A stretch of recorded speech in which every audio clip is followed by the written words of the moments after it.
Everybody knows that video games went through a phase of desaturated brown, yellow filters, and bloom. It is an unassailable fact for which the evidence is everywhere. The unrelentingly bleak palettes of games like Gears of War, Call of Duty, and Assassin's Creed. The urine-tinged highlights of Need for Speed Most Wanted and Fallout 3. The trend was so pervasive it even infected The Legend of Zelda. The beautifully bright colours of Wind Waker were lost, replaced with the drab hues of Twilight Princess. The most erudite video essayist adjusts their glasses and starts to read from a script. It all started with Resident Evil 4. But wait, hold on a minute. Did it? Did video games really go brown for a while? Or are we just cherry-picking examples to fit the conclusion? The discourse surrounding video games can be quite dogmatic. Certain things are accepted as truth without any real basis. Now, I'm not trying to tell you that there were no brown video games during Gen 7. I'm just pointing out that brown was not a novel invention. There were brown games before. Quake was famously brown. All the World War II games of the early 2000s had drab colours. So my question is, was there any measurable change? Is there some kind of objective measure we could chart so that we might witness the trend with cold, hard data? For instance, could we do a colour analysis over a significant portion of video games history? Now, I know what you're thinking. We're talking decades! Thousands of games, each with hours, if not hundreds of hours of gameplay. How would you analyse all that? It's impossible. So anyway, here's how I did it. The first decision was the scope of the analysis, which years to cover.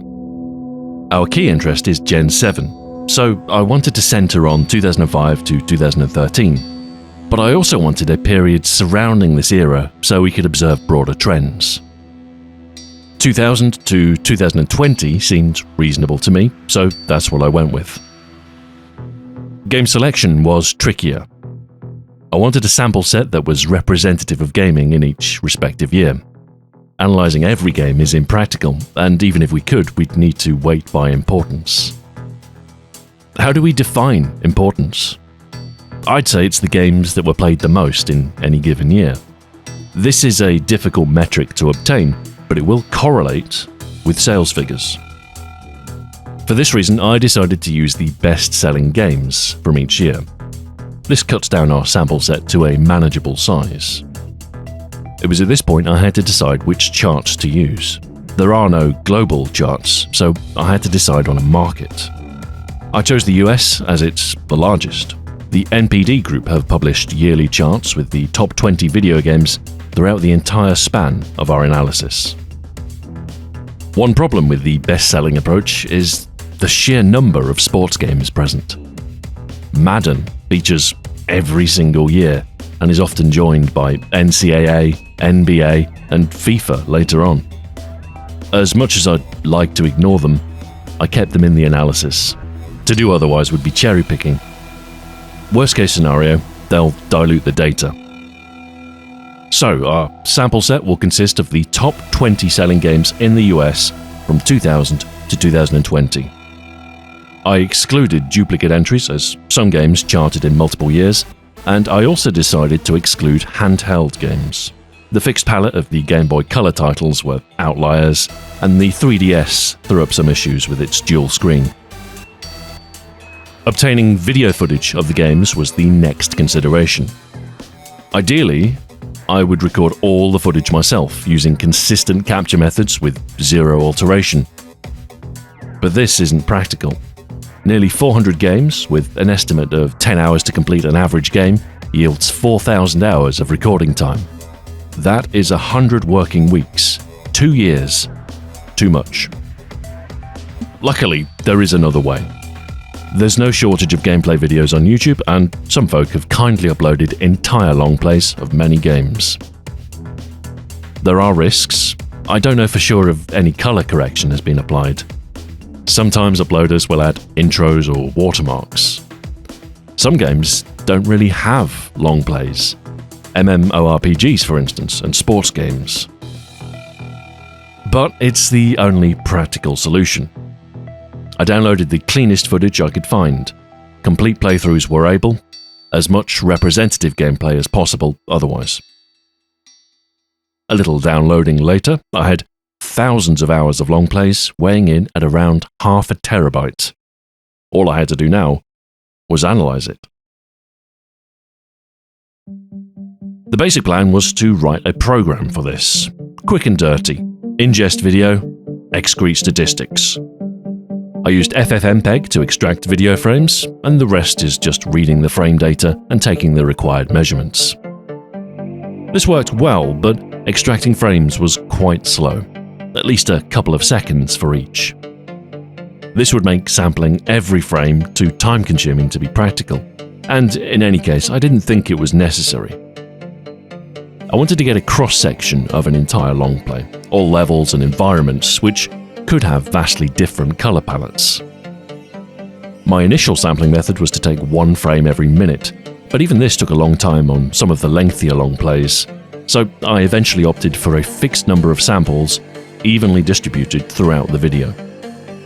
This gives us coverage of the entire long play, starting from a little way into the video to an equal distance from the end. It also means the analysis will run at a consistent speed, independent of video length. Compared to extracting each frame, analyzing them was very quick. This meant that I could analyze every pixel, and we wouldn't need to worry about sampling a subset. So we iterate through each pixel and keep a count of all the metrics we were after. Perhaps the most important of these was saturation. The common consensus is that games became more desaturated, so by tracking color saturation, we should hopefully be able to illustrate this trend in data.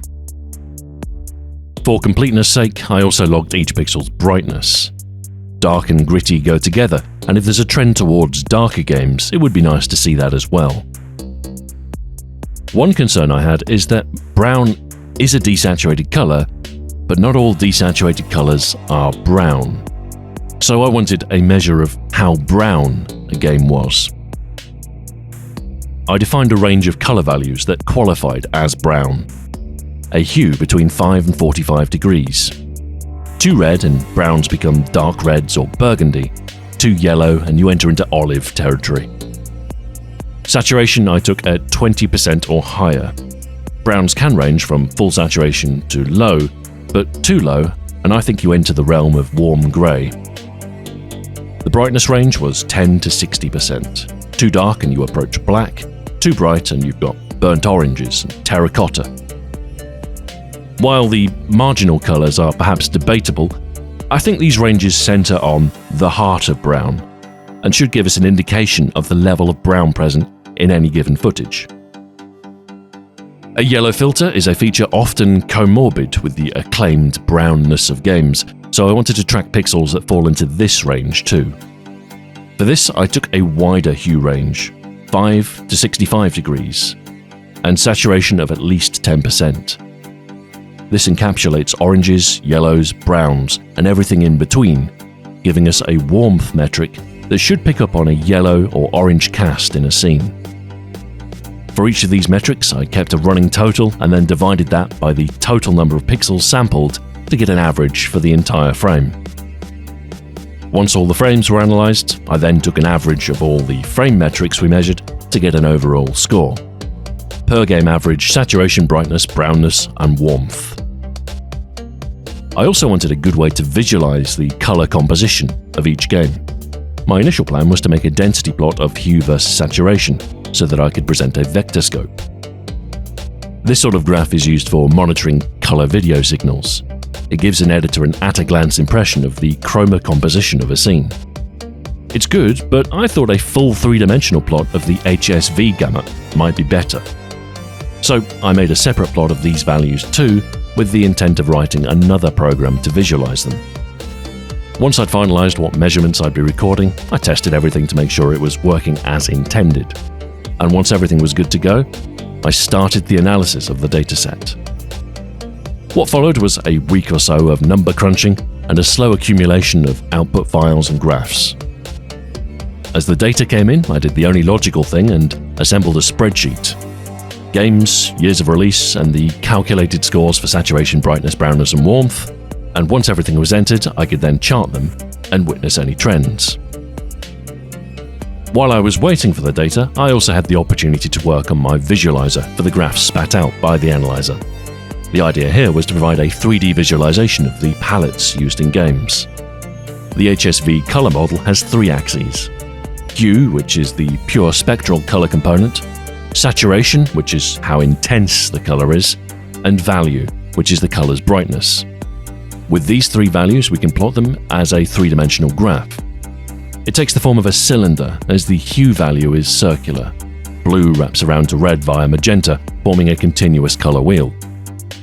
We plot saturation as distance from the center of the cylinder.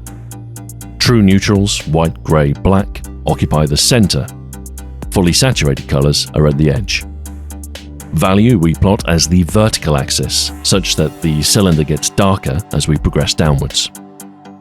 I constructed the cylinder from a series of cubes, with the size of the cube reflecting the quantity of that particular color. So I throw some vertices together in Monogame, color them appropriately, and make them slowly rotate. Voila! A 3D representation of the most common colors present in the analysis. A cool, at-a-glance visualization. But best of all, it gives you guys something to look at while I start reading statistics. So let's start with some leaderboards, the highest and lowest scoring games according to our metrics. The least saturated game is Resident Evil 2 at 13.6%. None of the least saturated games are a huge surprise. Shooters, particularly World War II ones. Racing games, particularly Need for Speed circa 2005, and a couple of the Tony Hawk games. Driving and skateboarding might seem surprising at first, but there is a substantial amount of tarmac and concrete on screen that really brings the average down. Most saturated was Just Dance 3 at 77.4%. In fact, there are 4 Just Dance games in the top 10.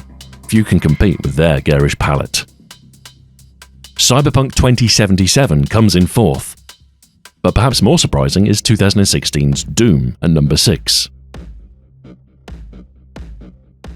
Darkest overall is Resident Evil 7 at 8.8% average brightness. Other dark games include The Witcher 3, Halo, Gears of War, and Diablo 2. Brightest overall is Wii Fit at 67.7%. Not the greatest surprise, as it does use a white background much of the time. Wii Play's high brightness can be similarly explained. Otherwise, it's Pokemon and Super Mario with the brightest palettes, which again isn't a particular surprise. The least brown game is FIFA 13 at 0.6%. Sports games in general score quite low on the brown scale. They tend to be majority green, with some blue for a sky and a splash of team colours. The only non-sports games are Halo Combat Evolved and Need for Speed Carbon. Both of these use a distinctly blue-tinged palette. Now, can you guess what the most brown game is? I'll bet you can't, as I was surprised to see it. It's Grand Theft Auto Vice City, a brownness score of 65.1%. Surely some mistake. Vice City is awash with neon hues and glorious sunsets, right? Well, the lighting is overwhelmingly warm, but the city and roads are grey. And what do you get when you add an orange cast over grey? You get a sea of wonderful brown. Other notably brown games are some of the basketball titles. Some courts traverse into the brown zone. And games set in arid landscapes are also up there.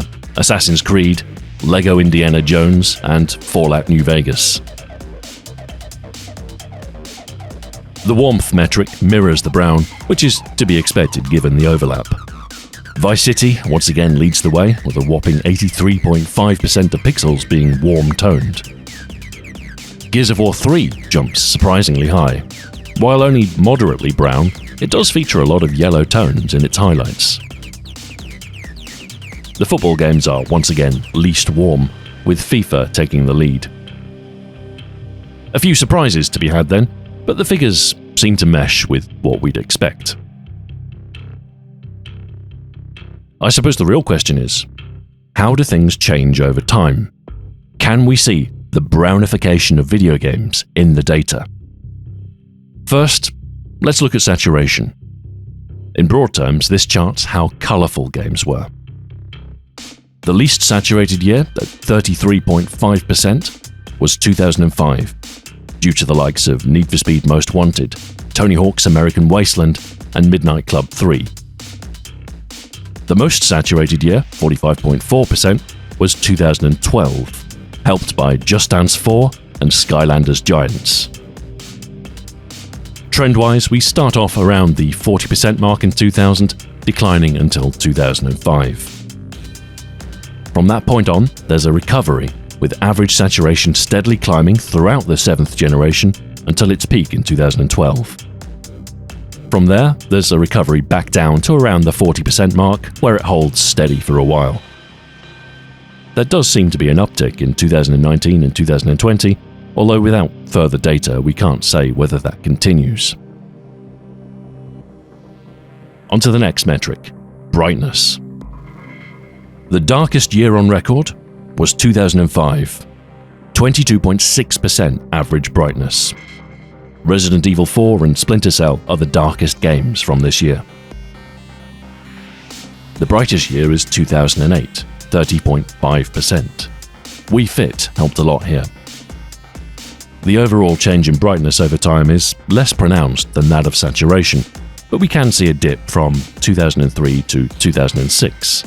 This coincides with the decline in saturation we observed.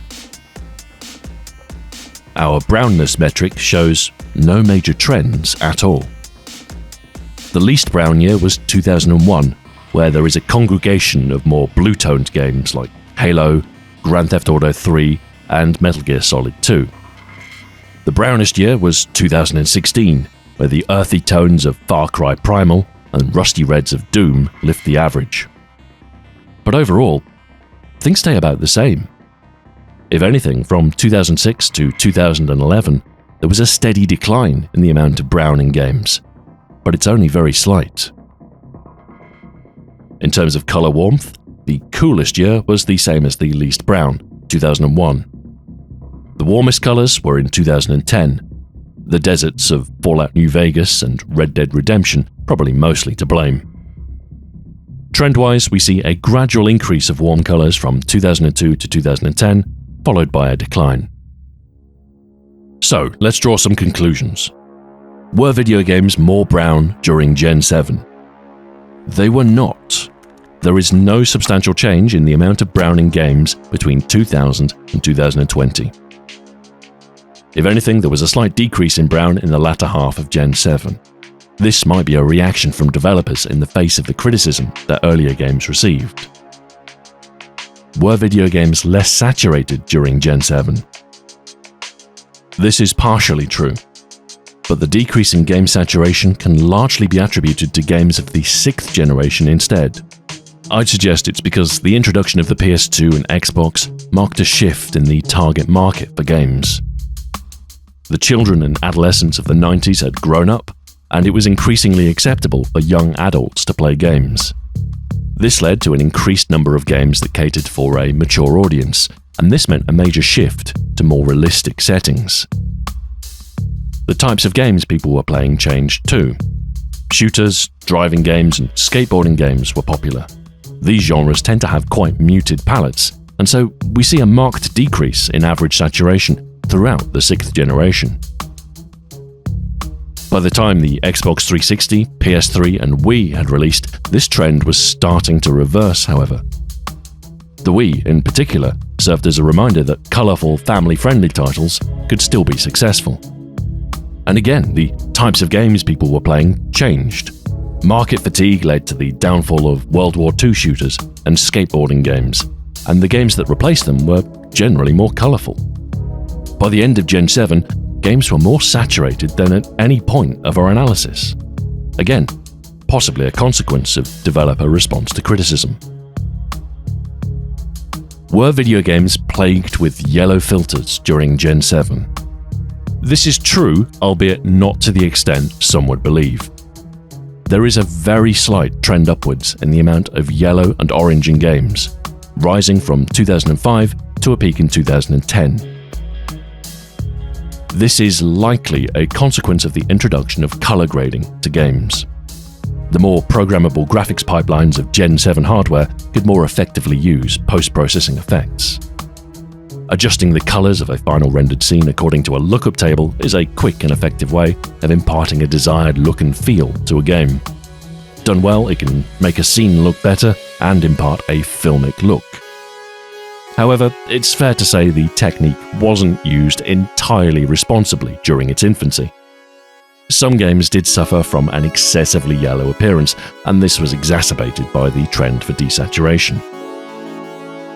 I think it just took a while for developers to get to grips with color grading. I don't recall many complaints about the rusty red filters in 2016's Doom, although this was accomplished with a similar technique. The yellow filter wasn't universal either. For every gritty shooter, there's a title like Guitar Hero or Super Mario Galaxy. I wonder if it's not the games that changed, but the players. If you were born in the 90s, you would have grown up with the PS2 and come of age with Gen 7. If you went from Kingdom Hearts to Gears of War, you might wonder where all the color went. You might blame the new generation. So the Xbox 360 and PS3 are unfairly painted with this reputation. The truth is, the trend for desaturated realism started years before. It was the growing pains of the PS2's shift to a more mature market that brought the gritty style to the mainstream. And this was the legacy that the Gen 7 consoles inherited. If anything, over the course of their tenure, they fixed it. By the end of the generation, games were more colourful than ever.